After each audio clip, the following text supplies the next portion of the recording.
Analisis SWOT terkait dinamika Cina untuk menjadi kekuatan baru bagi dunia.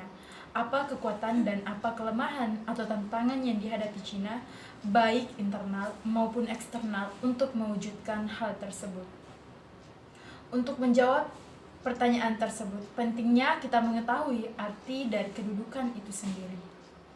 Kedudukan serta derajat suatu negara pada dasarnya menjadi hal utama dalam menentukan sikap atas kekuasaan atau survive negara dalam kancah internasional, serta berdasar pada posisi negara di mata dunia.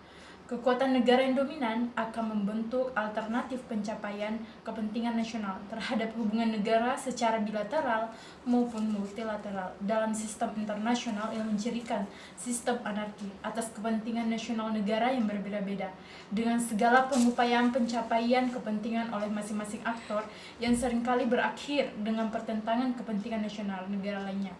Oleh karena itu, negara dalam pencapaian kekuasaan mengandalkan kemampuan serta keidentikan dalam menjalin hubungan yang hakikatnya sebagai bentuk teknik dalam mencapai kekuatan untuk kekuasaan dengan membentuk perwujudan keberhasilan negara atas kepentingan nasional yang merupakan tujuan utama negara.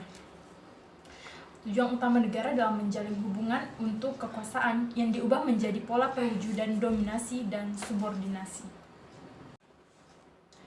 Cina sebagai wujud kedua kekuatan baru dunia. Mengapa demikian? Cina dalam langkahnya menggunakan strategis dengan alternatif yang mencirikan negara superpower dunia atas penguasaannya yang sealur dengan negara adidaya atau superpower yang menguasai seperti IMF, World Bank, sementara Cina pendekatannya melalui kekuatan BUMN serta terlibat aktif dalam setiap program pembangunan wilayah. Sementara hal tersebut menjadi landasan Cina untuk menguasai wilayah kedaulatan negara lain dengan mengilhamkan pembangunan, di mana tindakan serta langkah Cina dalam strateginya menjadi sumber kekuatan dalam mencapai tujuan utama atas tindakannya tersebut. Kekuatan dan kelemahan atau tantangan yang dihadapi Cina untuk mewujudkan hal tersebut dalam sebuah rancangan akan selalu beriringan dengan kelemahan, disebabkan berbagai faktor internal maupun faktor eksternal. Pada faktor eksternal maupun internal dalam langkah Cina mencapai tujuan, pada intinya menjadi satu kesatuan yang saling mempengaruhi satu sama lain. Cina dalam kebijakan luar negerinya untuk program obor, yang menjadi strategi kebijakan luar negeri Tiongkok untuk mensejahterakan negara, di mana Cina dalam memperjuangkan kebijakan luar negerinya agar cita-cita Tiongkok tersebut tercapai untuk mewujudkan kebangkitan besar bangsa. Dalam rangka mewujudkan kebangkitan bangsa Tiongkok tersebut, harus dibangun sebuah negara yang kuat, bangsa yang sejahtera dan masyarakat yang bahagia, sehingga Cina dalam menghadapi tantangan global bertujuan untuk kepentingan politik domestik negaranya. Akan tetapi dalam hal ini Cina masih banyak masalah pembangunan yang belum terselesaikan. Perekonomian yang tumbuh pesat ternyata tidak diikuti oleh pemerataan pembangunan di Tiongkok jika ditinjau dalam masalah pembangunan secara internal sebagai konsekuensi dari kebijakan pemerintah sebelumnya yang memusatkan pembangunan di daerah timur untuk mengejar pertumbuhan ekonomi, yang mana hal tersebut dapat menjadi sebuah ancaman bagi Tiongkok atas image di mata dunia internasional dengan strategi pembangunan atau dalam artian memberikan bantuan terhadap negara lain tanpa melakukan pemerataan pembangunan terhadap negeri sendiri. Di samping itu, kelemahan Cina pola-pola yang lebih cenderung pada faktor eksternal atau persaingan terhadap negara dengan kekuatan yang ekstra seperti Amerika Serikat, di mana perhatian negara-negara atas sistem dunia yang dikategorikan sebagai sistem adu kekuatan yang dapat menjadi ancaman Cina dengan berbagai perhatian atas negara tanpa terkecuali Amerika Serikat yang terlibat adu kekuatan atas kekhawatiran dalam posisinya yang menguasai sistem dunia. Apa strategi yang dilakukan Cina untuk membangun ekonomi dan militernya? Sudah tepatkah atau justru akan menghancurkan? Dalam sistem dunia telah mencondongkan kekuatan ekstra atas keberadaan negara adidaya atau disebut juga dengan negara superpower, di mana kekuatan tersebut telah mempengaruhi berbagai elemen negara-negara, sehingga dalam posisi dan keberadaan negara tersebut sangat sulit bagi negara lain untuk menggantikan posisi dari negara dengan kekuatan yang ekstra tersebut. Akan tetapi dalam sistem dunia saat ini, di mana negara-negara terlibat adu kekuatan, tidak dapat dipungkiri bahwa negara dengan kategori didominasi kini menjadi subordinasi atau versus kedua negara adidaya. Sementara hal tersebut telah benar terjadi atas kebangkitan negara Cina dengan versi yang baru, dengan pengandalan ekonomi, di mana strategi yang dilakukan Cina untuk membangun ekonomi dan militernya pada intinya strategi siasat, di mana politik-politik Cina dirancang dengan paduan politik atas ekonomi dan ekonomi atas politik. Obor adalah manifestasi paling nyata dari gagasan kebangkitan Tiongkok untuk melegitimasi langkahnya dalam menguasai perekonomian dunia dan menggeser posisi Amerika Serikat.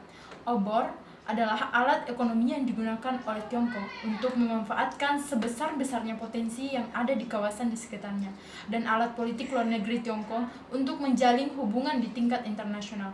Sementara langkah tersebut telah menjadi alternatif atau langkah yang sangat tepat dalam membangun power ekonomi untuk meningkatkan anggaran militer negara. Meski Cina kini belum menjadi kekuatan militer global, setidaknya dalam upaya mendekati status Amerika Serikat, Cina sudah melakukan atau mulai melakukannya. Bahkan jika Cina secara drastis terus meningkatkan anggaran belanja militer, keuntungan teknologi dan kapabilitas militer Amerika Serikat akan bisa untuk dicapai. Di samping itu, strategi yang dilakukan Cina untuk membangun kekuatan ekonomi negara, di samping pengaruhnya terhadap pembangunan militer atas kemajuan ekonomi dengan pemenuhan anggaran militer yang diperoleh atas kebangkitan ekonomi. Bukti kedua atas ketepatan pembangunan ekonomi Cina yaitu semua produk didominasi oleh produk Tiongkok. Apalagi dengan strategi obor, jelas menunjukkan bahwa Amerika Serikat menyerahkan pengaruh ekonominya di kawasan Asia Pasifik kepada Tiongkok. Rencana ambisius infrastruktur obor Tiongkok diimplementasikan dalam pembangunan bendungan, jalan, pemukiman, konstruksi kereta api dengan kecepatan yang tinggi yang akan mengintegrasikan wilayah selatan dan barat Tiongkok. Dalam pengertian ini, Asia Pasifik dapat dikatakan telah didominasi oleh Tiongkok. Dengan perkembangan konstruksi jalur kereta api Asia, negara seperti Kazakhstan, Uzbekistan, dan Turkmenistan akan mendapatkan akses komersial laut melalui pelabuhan Iran.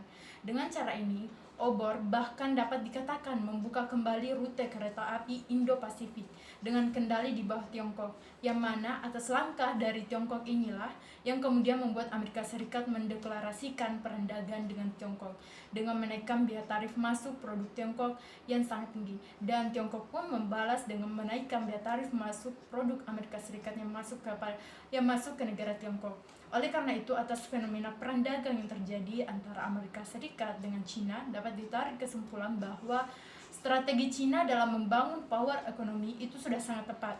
Hal ini dapat ditinjau atas perlakuan Amerika Serikat.